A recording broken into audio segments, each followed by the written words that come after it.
Welcome to Simple Kicking with your host, James Harrison.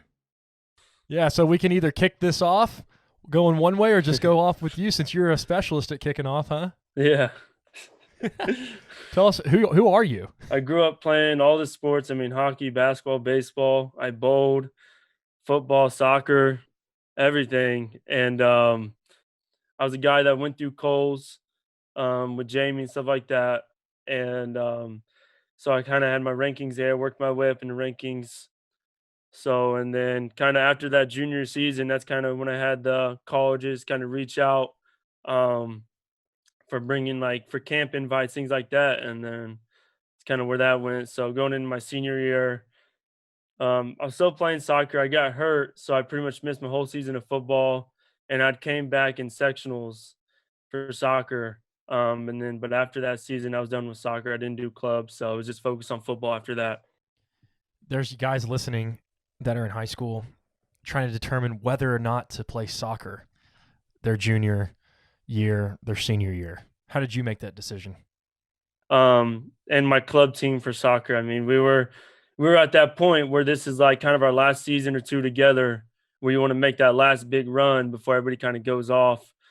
In my opinion, you should never feel like you have to be cut down on sports because I think doing one sport in one season, doing another sport in another season, it brings you, it obviously it takes athleticism, but it's two different athleticisms. Like for one sport, basketball's the motions you're doing, the movements you're doing are going to be different from football, but somehow that's all going to make a full circle and help better you as an athlete, as a person in the long run. So I think if that's like for kickers, there's no reason to just be like, oh, I got to quit soccer because like what can potentially be from football. I mean, I just think for guys, I mean, don't cut yourself short. I mean, enjoy that last season or two because that's one thing I've missed is like soccer because I haven't played it since, 2014. So now it's to have a soccer ball on my feet here and there is great, brings back memories. So Tyler Brown is the graduate assistant at the University of Michigan, and he told us that in his 20 years of coaching, since his father is Randy Brown, the Ravens special teams coach, that kickers have become so athletic. And you just talked about that athleticism coming from soccer. You played basketball growing up as well. And so, I mean, you hit it right on the head, dude. Like, ball. If you're a kicker, go play ball, whatever sport it is, and go ball out doing it. But like you said, man, like don't cut yourself short not being able to play other sports just because you think, well, I do have an opportunity here with this sport. I mean, you might, but why cut? There's no reason to cut yourself short and end sports early because once like you like say like how I said, once I started playing like football starting in college, there wasn't any other sport I was able to do. There was no soccer competitively, things like that. And that was one of the things I was like, over my past 4 or 5 years, I'm like, wow, I really miss soccer. Doesn't help when we're all playing FIFA together. Yeah. No, that I mean, yeah, you have FIFA or Madden. So that's like where you get the competitive from But, Xbox. I mean, dude, look, I'm looking at your background. You've got basketballs. I see baseballs. We're talking about football and soccer. It's so important to be well-rounded as a kicker. And Yeah. reinforcing what Tyler Brown said, if you're a young guy, play everything. Yep. And like you said, don't cut yourself short playing sports. And even in the offseason at Cincinnati, a lot of us, a lot of specialists, the quarterbacks, tight ends were a bunch of golfers. So we'd go play golf and stuff like that. And even there, I mean, they compare golf to the swing of a kicker because, club face, open, close, all that, very similar to the kicking swing contact. Yeah, rhythm's super important. Being balanced. Probably what's happening between the ears is Yeah. very similar, right? Yeah. Yeah. So, How would you call your career? Did you have a great career? Did you have a good career as a kickoff specialist at Cincinnati? As you look back at it, what word would you use to describe it? average, my first 2 years were they were all right. I mean, I think the biggest adjustment was just like you go from high school where you could just kick the ball, in Indiana, you just have to put the ball in the end zone and it's touchback. And then a lot of kickoff stuff in college is placement, things like that. So I think mentally that I had to grow there because it turned into a mental situation. Like, okay, it's like you have to balance between placing the ball where it needs to be, but also getting the ball down the field. My kickoff coverage team was great. I mean, there was times during each season at the beginning where, I mean, we were top in the country on coverage, where the team would start with the ball. So, I'm not gonna say it wasn't. It's not where I wanted to be, but I'm still happy with how it was. But I know there's always room for growth. You talked So, about the mental part of the game, though. Is there growth mentally for you? Was it physical leg strength? Was it technique? Where do you see the most area for growth in your game or other guys that you played with? well, in my opinion, the biggest thing I learned from college, especially the transition from high school to college, was reps, how many you take. And I had to learn real quick because I got hurt my freshman year, just kicking the ball too much because I had never lifted a weight until I got to college. But learning quality over quantity. So again, less reps that have, but they're, game reps, not just kicking 50 balls every day, and some are good, some are not. So I think that was one of my biggest things. And even now, as I get older, make game reps, treat everything as if it's a game, because if not, it's not going to translate. If you don't treat practice like a game, it's not going to translate over to a game. And then the mental part, I think with anything in life, you can grow. If you try to, I think that's back to like selling yourself short, quitting a sport early. You never know what could happen if you kept on going. You talked about quality over quantity. Did it take that injury to learn the difference? I think it did, yeah, sadly. Sometimes in life, dude, we gotta touch those hot stoves. The guys before us say, "Hey, man, touching that stove is hot, brother." Yeah, Oh, no, it's good. I can do one other rep. I got to finish on a make. I got to finish on a make. And that stove is indeed hot, isn't it? yeah, no, it's too hot. So you learn real quick, but I'm glad I learned early. And then I think it's also kind of like making game reps. Like, don't be lazy and develop any bad habits. That's especially with kicking. If you feel like you're tired and stuff like that, don't keep on trying to kick, and you're taking a smaller jab or a larger jab, and all your steps are just bad. And then you're like, well, this is terrible. I'm kicking awful. Well, maybe you should have stopped at this amount of reps because you're tired physically, maybe mentally. So, This is Ryan Jones. He was a kickoff specialist at the University of Cincinnati of the American Athletic Conference, coached by Luke Fickell. yeah, Coach Okay, Fick. coached by Coach Fick.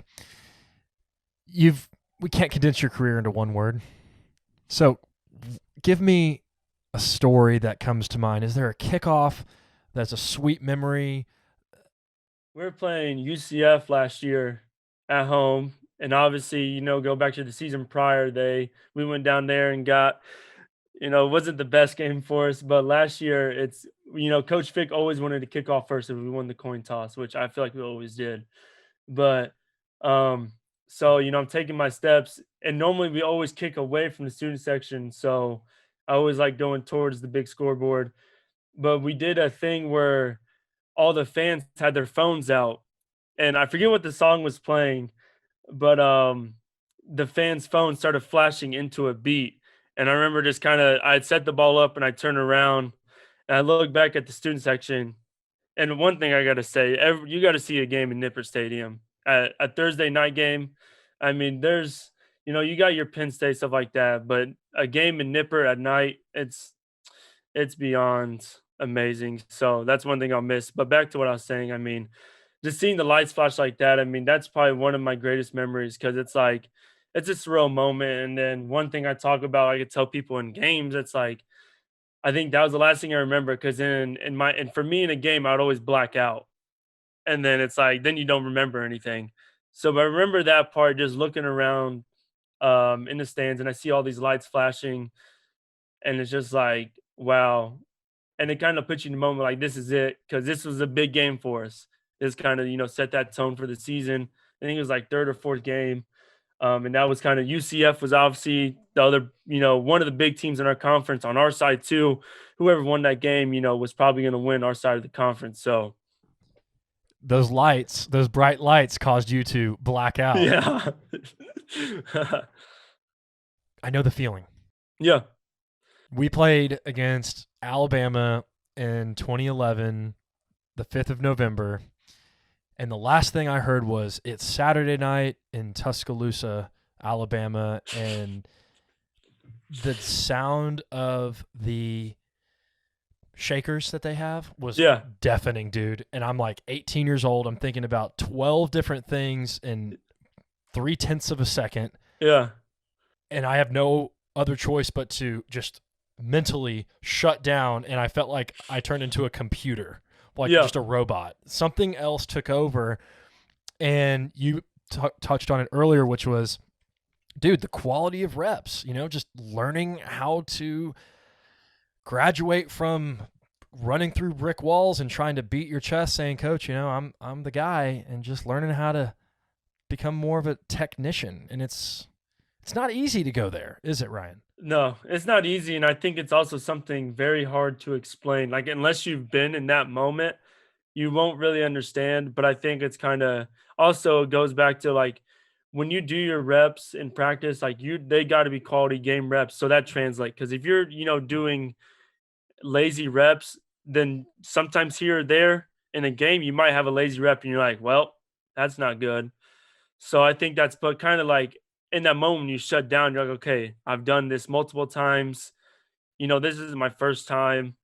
Um, this is just another kick. So Yeah, and another feeling people don't understand is the difference between graduating and now being on the free agent circuit. So what's been a difference between kicking in college versus now trying to get another job? you got to go in if you get brought in. I haven't been brought in, but the way I feel like I understand is that if you get brought in, you have a day, maybe two, to really prove yourself. If not, you're going to get cut. To where in college, I mean, you're not going to get cut. You're just going to fall down the depth chart, but you can still hopefully prove yourself down the road. So Sure, there's still going to be stitching on the back of a jersey that has your last name on it. yeah, to where with the NFL, you have potentially if you have one bad outing with a team, you don't know if there's going to be another jersey with your name on it. So that's kind of what I feel for me, kind of the way I understand the situation between college and the free agent part. So Ryan, where does your belief come from? I think that's just being positive and believing in yourself. So I think it all starts with yourself. You have to believe in yourself and know that you can do something. When I was in Buffalo, was competing with guys like Dom or Justin Rowasher, Logan Justice from IU, Carter Limper from Arkansas. I held my ground with those guys. I kicked with the best. Some of those guys that were, you know, they were kind of the guys that had the good college careers, that had the field goals, they had the stats where I didn't. But seeing that, don't I guess my mental approach was like, don't think you're any different than them just because they have more stats. They kind of got the head start on you, but it doesn't mean you can't get to where they're at. So I think that was kind of like the underdog chip on your shoulder. Go out there and show what you can do. And that's kind of turn eyes. You'll turn eyes, but you'll do that by kicking your ball, by swinging your swing. Yeah. Spending energy comparing to others doesn't sound like that's something that's in your mindset. Don't waste, like you said, don't waste energy on something like that. Don't try to compare yourself to anybody. One thing I started doing, um, which I learned actually in Buffalo, was not that I don't care, but I wouldn't watch other guys' balls.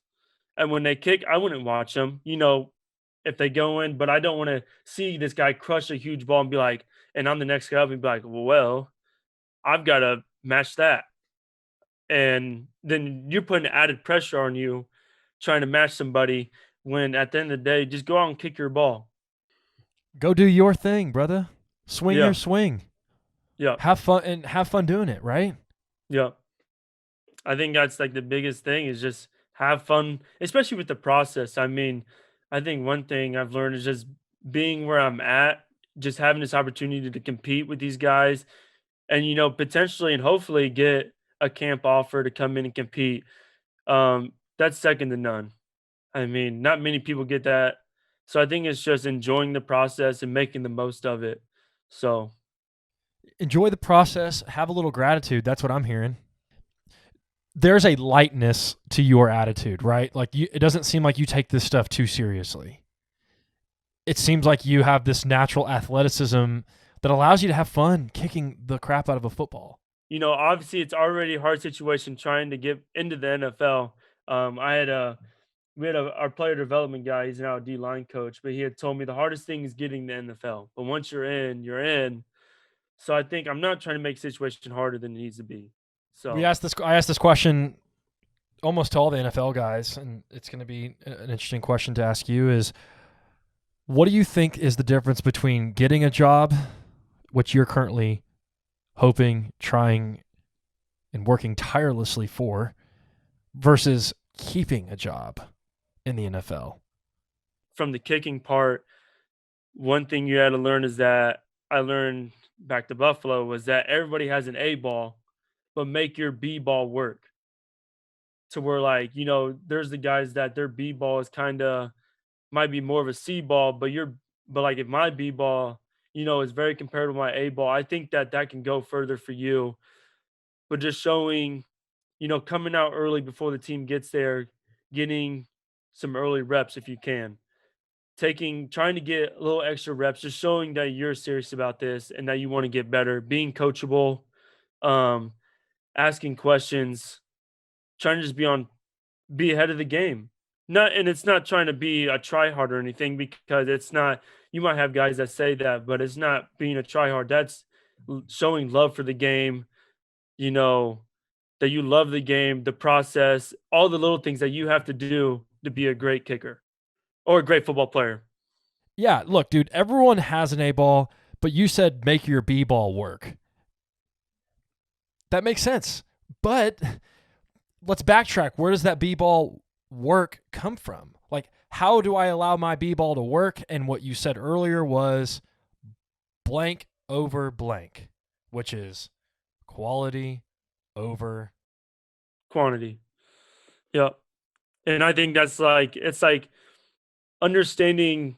And this is for the high school kids. In high school, I didn't understand kicking, all that, to where now, if I miss a kick before I look up, I can tell you if I pushed it just the way it comes off my foot. So I think that's also understanding when you miss where you miss to. So like if you can help yourself, say like if you play a natural draw.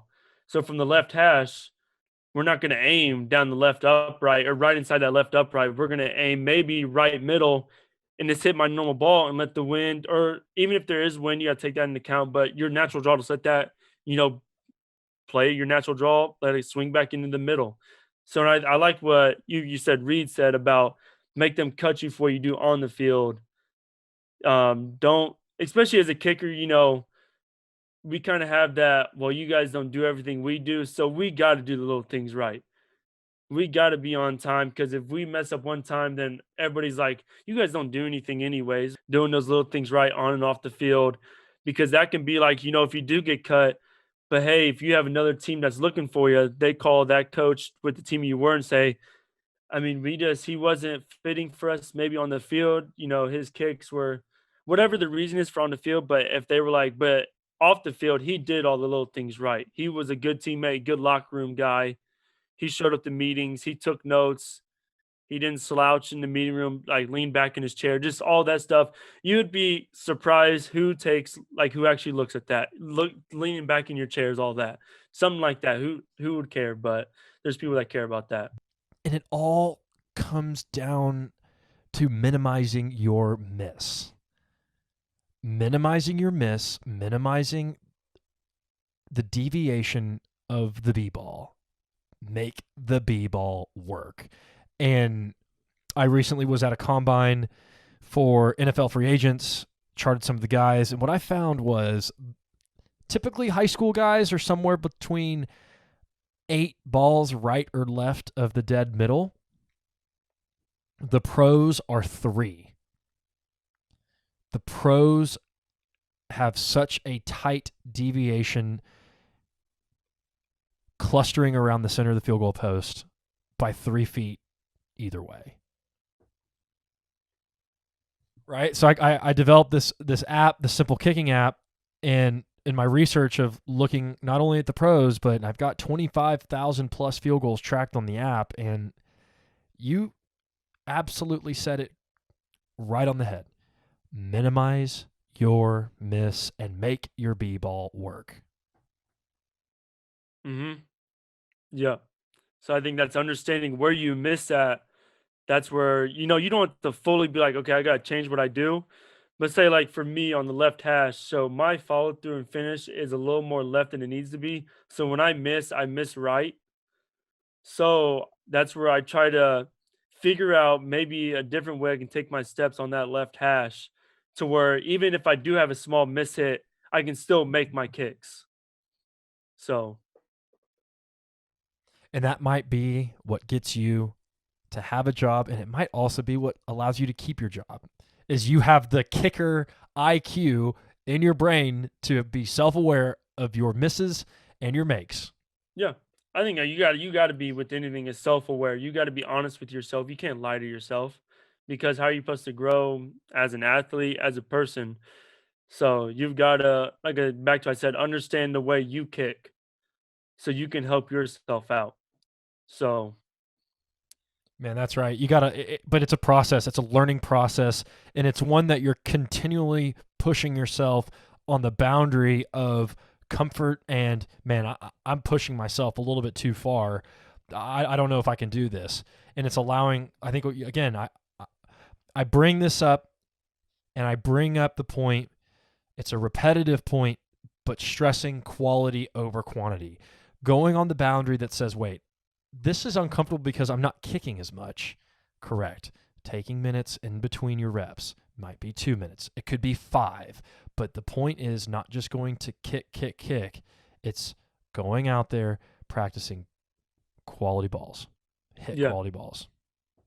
And then I think another thing is, which I've seen a lot of it kind of coming up now to where you see kids post about nobody cares about 60 yarders, 70 yarders, things like that. It's, um, you know, it's cool to see, but don't be practicing all that stuff all the time. So I would say now, the closest I normally kick when I do kick is an NFL PAT. I always start with NFL PATs, and I'll work my way back. And there's days where if I'm doing kickoff that day, I don't go as far back. 50 might be my distance for the day as far as I go back, but I really try to hone on the 40 to 48. So I was talking with one of the other guys, and he was saying that he was told that the most kicks missed in the NFL are from 40 to 48 yards. So I think, but that also is then not saying you don't practice 40 and in, and you don't practice 50 to 60, but it's finding the balance. So, Dude, we could talk ball all day. Kicking is it's so much fun, and maybe we connect because we're both kickoff specialists. I don't know, but I think you and I mean, we hit on a lot of the good stuff that hopefully people can take and put it towards their, routine, their practicing, stuff like that. And then also just understanding that everybody's road is different. Nick Novak had told me that, you got to be willing to get on this long roller coaster. That could be 1 year, could be 3 years before you get a call. Now it's just you got to be willing to do that. So, never rush anything. Something new is going to take time. It's going to be different, but if you're willing to stay the course, at the end of the day, when you get to where you want to be, you'll look back and be like, I mean, you should be proud of yourself. And you should be able to take a lot from what you did as an athlete and just put it towards your day-to-day life as a person. yeah, there's going to be personal growth. There's humility gained and wisdom along the road.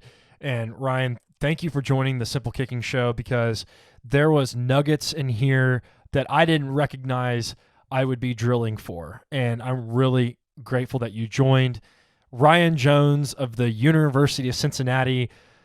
You got a fan down here in Texas now, and I'm rooting big for you. So we'll see what that roller coaster looks like for you, if your hands are going to be up or, you're going to be holding on tight. It'll be one way or the other.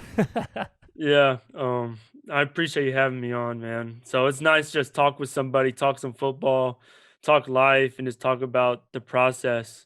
I mean, especially kicking. So, because not many people can relate. So when you get somebody who can relate with you, it's great talking, and then also giving back, helping out with the younger generation. So Ryan Jones, everybody. If you're a young guy that wants to DM Ryan and get some more wisdom from him, you can follow him at Ryan97Jones on Instagram. Is that the best way to reach you? yeah, I would say that'd be the best way, and then we can go from there through a phone call, FaceTime, whatever you guys want to do. So, but that'd be the best way to reach me. Ryan Jones, everybody. Thanks so much for joining, brother. Appreciate it. Thank you for having me. If you enjoyed the content, join the community by subscribing to the Simple Kicking channel below, or drop a like and maybe a comment. It would be really cool to hear from you. Also, you'll find Simple Kicking on Facebook, Instagram, Twitter, and yes, even TikTok.